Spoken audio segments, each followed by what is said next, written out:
Ассаламу алейкум. Сегодня мы будем делать сироп от кашля. Для этого нам нужен мед натуральный и редька черная. Давайте я чуть-чуть расскажу о полезности меда. Мед содержит 20% воды, в зависимости от вида. 75-80% углевода, глюкоза, фруктоза, мальтоза, сахароза, минеральные соли, микроэлементы, витамины В1, В2, В6, С, К, Е, каротин, провитамин и витамин В.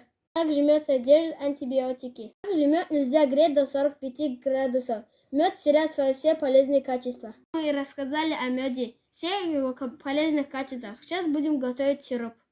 Редьку для начала нужно помыть.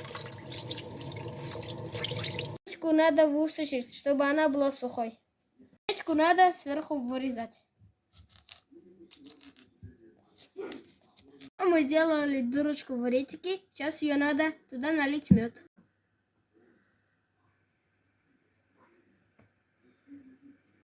Вот и наполнили медом. Сейчас закрываем. Ставим в холодильник на 1 день. Вот вышел у нас сок из редьки. Детям надо ее пить в день 3 раза по чайной ложке, а взрослым 3 раза по столовым ложкам. Редьку надо держать в холодильнике, чтобы она не испортилась.